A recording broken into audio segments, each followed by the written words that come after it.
Mesdames, Messieurs, bonjour, bienvenue au journal. Ce qu'il faut retenir de l'actualité, la deuxième conférence internationale sur le biodigester se tient à Ouagadougou pour discuter des opportunités qu'offre cette technologie en vue de lutter contre l'insécurité alimentaire à travers un partenariat africain. Plus de 200 participants prennent part à la rencontre. Londres et Moscou s'accusent une nouvelle fois de saper la stabilité politique internationale. Les Britanniques accusent les Russes d'être les auteurs de cyberattaques. Demain s'ouvre à Ouagadougou le 5e Rebranding Africa Forum autour du thème défis et opportunités de l'économie verte pour l'Afrique. Notre invitée, la déléguée générale du RAF, vient nous en parler. Bonjour, Madame Etogo. Mais tout d'abord, ce matin, un véhicule de la gendarmerie nationale a sauté sur un engin explosif entre Gaïré et Futuri dans la région de l'Est. Le bilan fait état de 6 morts et plusieurs blessés dans un état grave. Hier nuit déjà, le poste de gendarmerie d'Inata, localité située à une soixantaine de kilomètres de Djibo dans le Soum, avait été l'objet d'une attaque terroriste. Un gendarme a été tué au cours de cette attaque et un autre blessé. Cela dit, la deuxième conférence internationale sur le biodigesteur s'est ouverte ce matin à Ouagadougou. Les quelques 200 participants venant de 9 pays d'Afrique et d'Europe vont discuter du rôle du biodigesteur dans la sécurité alimentaire et énergétique. En somme, il s'agit de lancer la réflexion autour de la mise en place des programmes nationaux de biodigesteurs dans les pays de la sous-région. Reportage Issa Kaoudrago, Nyarkiteda. Le biodigesteur comme solution pour la sécurité alimentaire et énergétique, le concept doit être partagé à l'ensemble des acteurs réunis à la conférence internationale de Ouagadougou.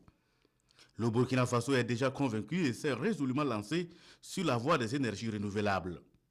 Il entend mettre en route le projet d'optimisation des avantages du biodigesteur pour accompagner 40 000 ménages ruraux avec l'aide de ses partenaires techniques et financiers. Outre cela, des actions sont déjà mises en œuvre. S'agissant de l'accès aux énergies renouvelables, notre ambition est de porter en partie, grâce à la technologie du biodigesteur, la part des énergies renouvelables dans la production totale d'énergie de 6,4% en 2015 à 30% en 2020. Nous avons déjà intégré la politique de vulgarisation, de diffusion du biodigesteur en tant que levier pour favoriser l'accès des populations à l'énergie de qualité et renforcer leurs capacités d'atténuation et d'adaptation aux effets néfastes du changement climatique dans l'optique de la transition vers l'économie verte. Des performances saluées par les Pays-Bas à travers son ambassadeur au Burkina. Il a, au nom du ministre de son pays en charge de ces questions, félicité l'Afrique et la sous-région en particulier pour la tenue de cette conférence internationale deuxième du genre. Un rendez-vous de l'avis des intervenants va permettre de partager les expériences pour asseoir un partenariat africain pour le développement du biodigesteur.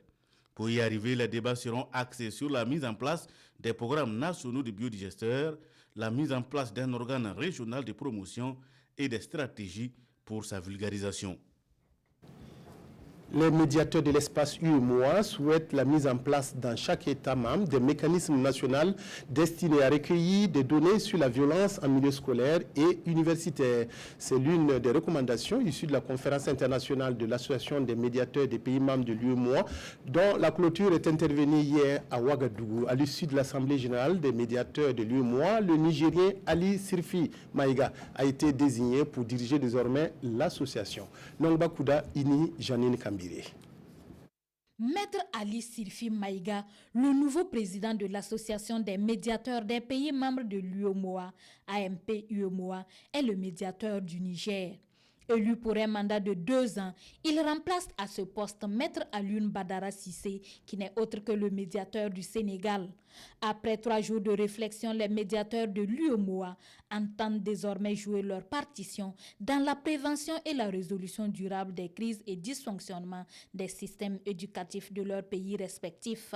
Les droits des enfants sont constamment violés. Dans certains pays, il y a ce qu'on appelle le mariage précoce. où les filles sont mariées à l'âge de 7 ans, à l'âge de 8 ans.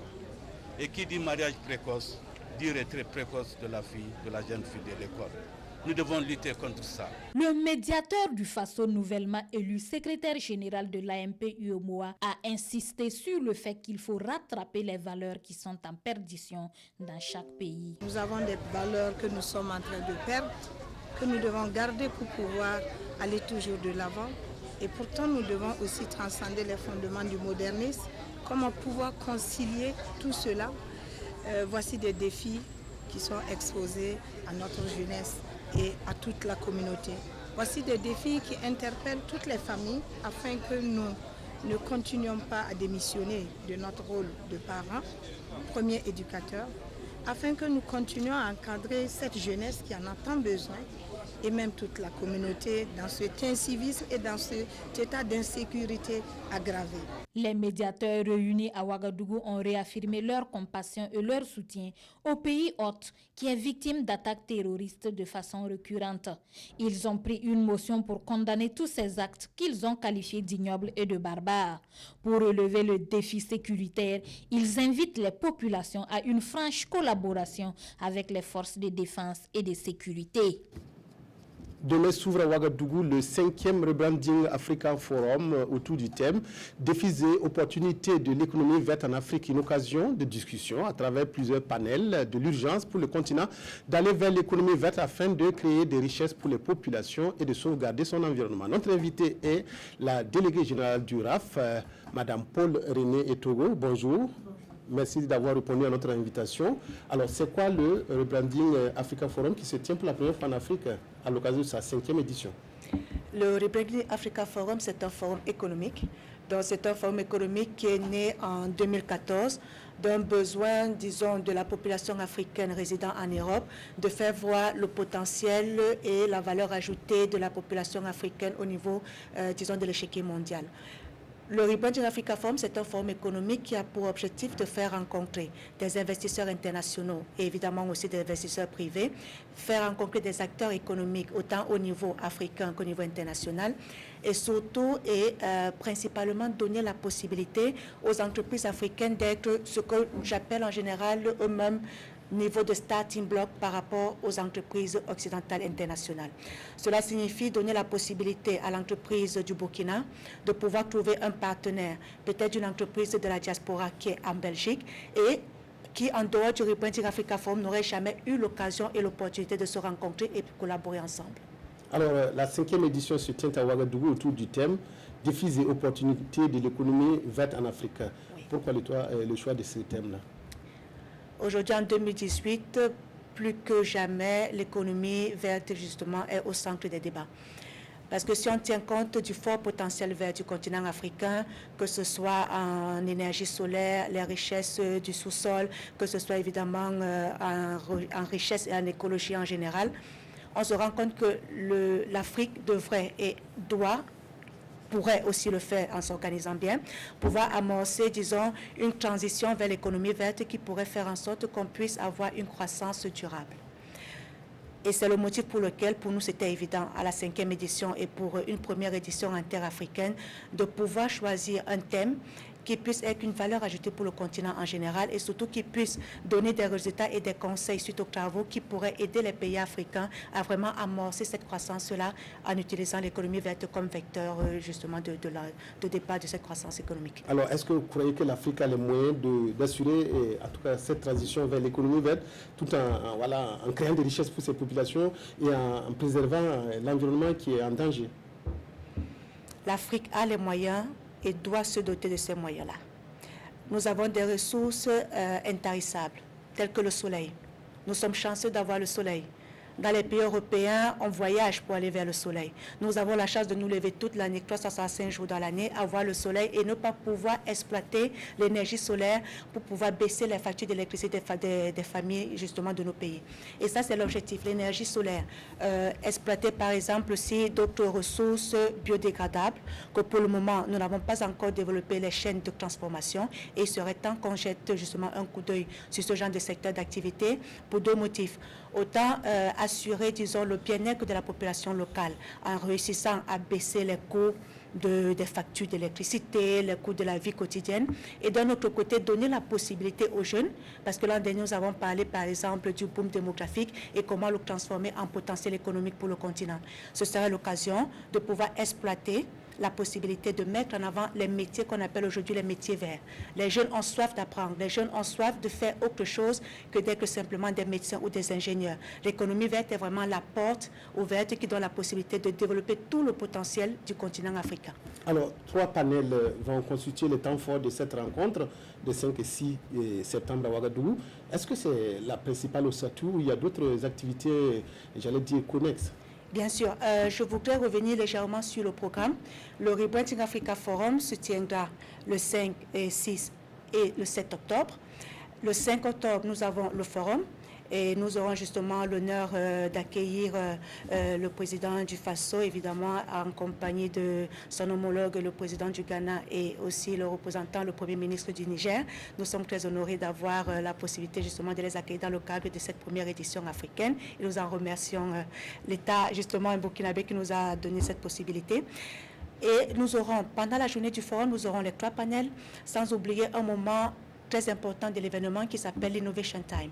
C'est un moment pendant lequel on donne la possibilité à 3 jeunes de présenter des projets qui sont évidemment liés au monde de l'économie verte et qui pourraient justement gagner le prix de l'innovation et avoir accès à des financements à travers le prix qui est mis à la disposition par le comité d'organisation du RAF et aussi par les entreprises sponsors qui seront présentes justement au forum.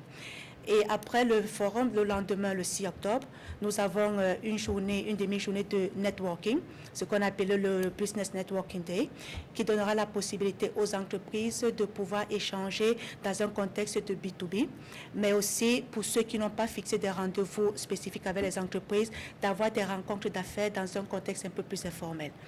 Sans oublier le soir, le samedi justement, du 6 octobre, nous aurons la soirée de gala. Voilà, Qui sera aussi l'occasion. Voilà. Donc justement, le 6 octobre, ce sera la soirée de gala, qui est aussi l'occasion de mettre en avant le savoir-faire africain, parce que nous avons la cérémonie des Rebranding Africa Awards, comme dit le mot rebrand, repositionnement. Et donc, c'est la cérémonie qui donne la possibilité de mettre en avant des hommes africains, des hommes d'affaires, ça peut être des intellectuels, des hommes d'affaires ou bien des personnes communes, qui par leur comportement ou bien par les projets qu'ils sont en train de mener, mettent en avant le potentiel du continent africain et sont un exemple pour les jeunes. Donc justement, c'est une cérémonie de reconnaissance envers justement ces leaders africains et ces opinions leaders dont on ne parle pas beaucoup ailleurs. Alors Madame Etogo, très rapidement, vous allez parler des profils de certains participants, les chefs d'État du Ghana, du Burkina, du Niger, et d'autres participants qui viennent d'horizons divers. Est-ce que vous pouvez nous spécifier les profils? Bien sûr, nous avons 500 participants et parmi lesquels nous avons une trentaine d'intervenants. Voilà. Là, il y a vraiment une panoplie très riche de participants et d'intervenants. Je pourrais par exemple vous citer par exemple M. Abdullah Boureima, qui est le président de la commission de l'UMOA. Nous avons aussi par exemple comme keynote speakers, nous avons Mme Metsi Maketa, que beaucoup de Burkinabés devraient connaître parce qu'elle est la résidente du pays elle est la résidente du pays pour le plan de l'Union africaine, le PNUD. Et nous avons par exemple aussi d'autres intervenants qui sont des experts de l'économie verte. Nous avons par exemple le représentant du ministère des Affaires de l'Environnement, par exemple, du Burkina. Et nous avons des représentants d'autres délégations des pays africains qui représentent le secteur d'activité aussi en ce qui concerne le potentiel économique. Ça signifie, ça va être la structure qui s'occupe des projets verts, par exemple, au Congo, et on en a aussi ce genre de structure au Burkina et qui sont aussi en alliance avec celles que nous avons à Bruxelles. Et nous aurons évidemment aussi M. Donald Kaberuka, que tous les Africains devraient connaître, qui est aujourd'hui l'économiste de renommée panafricaine, mais qui a été pendant longtemps justement le président de la Banque africaine de développement. Et on aura aussi les représentants pays de la Banque africaine de développement. Voilà, je vous en cite quelques-uns. Voilà donc important rendez-vous consacré non seulement à l'économie et à l'écologie à travers donc cette 5e édition du Rebranding Africa Forum RAF qui se tient les 5, 6 et 7 octobre et non septembre. Merci Madame Paul-René Etogo, délégué général de RAF, venu nous parler donc rapidement de cette importante rencontre qui s'ouvre demain à Ouagadougou. Merci beaucoup à vous pour nous avoir invités. Et juste pour finir, je voudrais rassurer les participants. Évidemment, compte tenu de la situation sécuritaire actuelle, nous avons bien pensé de mettre sur pied des protocoles de sécurité pour permettre à ce que les travaux se déroulent dans la sérénité totale pour tout le monde. Voilà, nous espérons et nous souhaitons beaucoup de courage aux familles qui sont éplorées par ce que nous venons d'entendre aujourd'hui, mais cela n'arrêtera justement pas l'expansion et le développement du continent africain. Merci à vous pour nous avoir invités. Merci beaucoup. Restez avec nous pour la suite du journal. Poursuivant son séjour à Ouagadougou, la délégation de la métropole de Lyon a effectué hier une visite à la brigade nationale des sapeurs-pompiers. La brigade, qui reçoit le soutien de Lyon, a évoqué avec les visiteurs du jour les moyens de renforcer cette coopération. Rasmane Zoundi, Estelle Judith Assogba. C'est le vice-président en charge de la coopération décentralisée de la métropole de Lyon qui conduit la délégation. En se rendant à la Brigade nationale des sapeurs-pompiers avec l'association Face au Feu, les visiteurs du jour avaient un objectif précis. Et grâce à l'association Face au Feu, nous travaillons de concert pour aider les services des pompiers de Ouagadougou pour leur mission, les forces de proposition, et ça permet d'échanger et de les aider, je dirais, dans leurs différentes missions. Le mot est lâché, les aider dans leurs différentes missions. Et cet appui passe nécessairement par un diagnostic des besoins de la compagnie. La délégation a donc eu l'honneur de visiter le bureau des opérations et transmissions, la cellule des opérations et le matériel d'intervention. On essaie d'abord de les aider au niveau équipement et matériel, puisqu'on a amené du matériel, en particulier les pneus. Hein. Et puis on essaye de les aider dans le cadre du plan de prévention. L'analyse des risques en particulier pour la ville, et donc ça c'est un travail de concert qui doit être fait, et l'association Face au Feu avec nos officiers sont là pour justement les aider à mettre en place ce travail.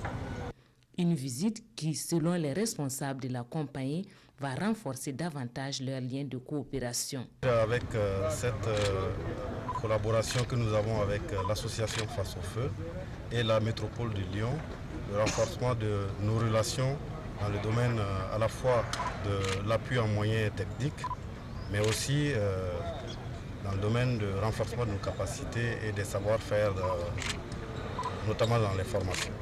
Après la Brigade nationale des sapeurs-pompiers, la délégation de la métropole de Lyon est allée encourager les agents des services environnementaux en formation sur les déchets solides non ménagers. Nouvelle halte pour mesurer les chemins parcourus. Après 35 ans d'existence et 19 éditions, la Semaine nationale de la culture est passée au scanner par les acteurs du monde culturel réunis à Bobo-Dioulasso. Les états généraux de la SNC se tiennent pendant 2 jours autour du contenu, mais aussi de la forme de la Biennale de la culture burkinabé. Karim Ilboudo, Saturné Paris. À un événement important, il faut aussi un cadre important, large, pour poser le débat et partir ici de nouvelles bases. C'est la philosophie qui réunit ici les acteurs du monde de la culture burkinabé autour des états généraux de la Semaine nationale de la culture SNC.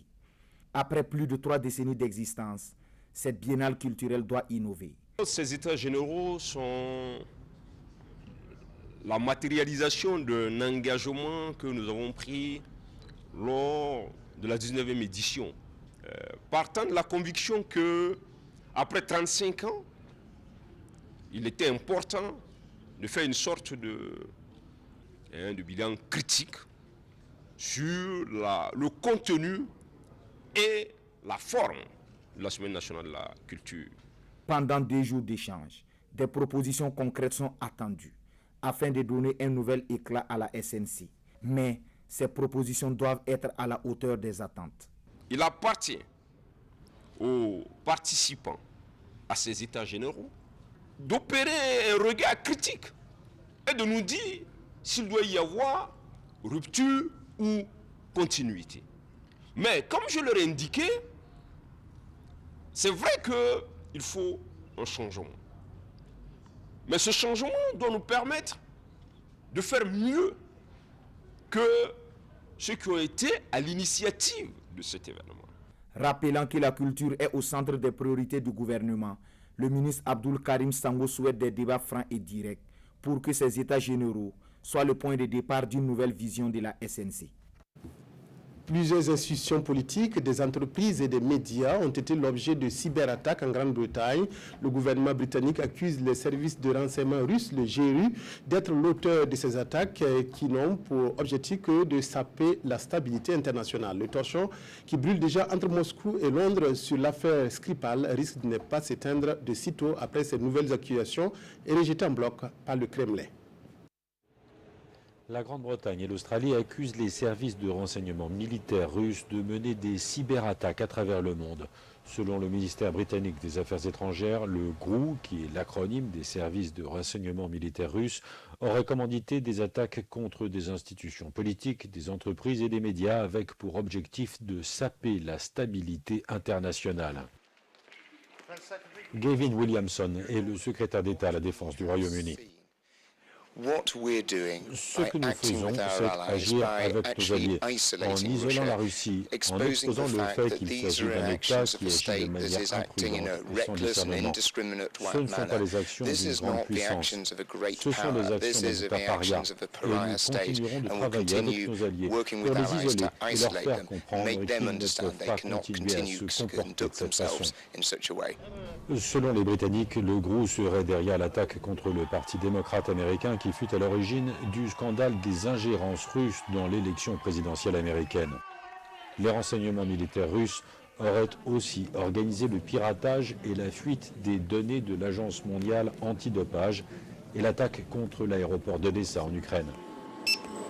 Une source citée par l'AFP révèle que le gouvernement britannique tient le Kremlin pour directement responsable de ces cyberattaques. De son côté, Moscou dément et évoque l'imagination débordante des Britanniques. Revenons sur cette information développée en début de journal. Ce matin, un véhicule de l'armée de terre et non de la gendarmerie, un véhicule de l'armée de terre a sauté sur un engin explosif entre Gaïeri et Futuri dans la région de l'Est. Le bilan fait état de 6 morts et plusieurs blessés dans un état grave. Hier nuit déjà, le poste de gendarmerie d'Inata, localité située à une soixantaine de kilomètres de Djibo dans le Soum, avait été l'objet d'une attaque. Un gendarme a été tué au cours de cette attaque et un autre blessé. La décision de la Cour d'appel de Paris dans l'affaire d'extradition de François Compaoré fait la une des journaux de ce jeudi. La revue de presse avec Aimé Solange Guigma. Extradition de François Compaoré, le verdict renvoyé au 5 décembre prochain, indique le quotidien. Encore une tactique pour jouer avec les nerfs des Burkinabés, dira aujourd'hui au Faso. Avec, disons, une once d'espoir, qualifiée d'importante victoire d'étape pour le Burkina par l'observateur Palga. Il s'agit de l'avis favorable à l'extradition de François Compaoré émis par l'avocat général. D'après ce journal, l'étau judiciaire s'est enfin resserré autour du petit président. Mais les juges suivront-ils vraiment l'avis favorable du procureur général le 5 décembre 2018 se questionne aujourd'hui au Faso. Il en doute fort bien, car pour lui, si l'avocat a su se montrer convaincant et que les juges de la Cour d'appel n'ont pas été convaincus au-delà de tout doute raisonnable, par les pièces fournies par le Burkina, le 5 décembre prochain pourrait avoir un dénouement bien différent de ce à quoi on aurait pu s'attendre. Pour Sidoya, le doute est également permis car, dira-t-il, la probabilité pour que François Compaoré ne soit pas extradé au Burkina est très grande, au regard des anomalies relevées par la justice française. Entre autres, l'irrégularité du titre d'arrestation, l'imprécision du mandat d'arrêt, la nature politique de la demande d'extradition et l'absence de respect des garanties du droit à un procès équitable. Une anomalie qui peut profiter à l'accusé pour se dédouaner définitivement de sa culpabilité dans l'assassinat de Norbert Zongo et ses compagnons. Dans ce cas, soutient aujourd'hui au Faso, dépourvu du suspect sérieux, il risquerait alors d'être couvert par l'infâme explication prévalue aux premières heures de leur départ pour l'au-delà, mort accidentelle. Mais ce ne sont que des hypothèses, rassure le quotidien d'État. Tout peut arriver, a-t-il laissé entendre.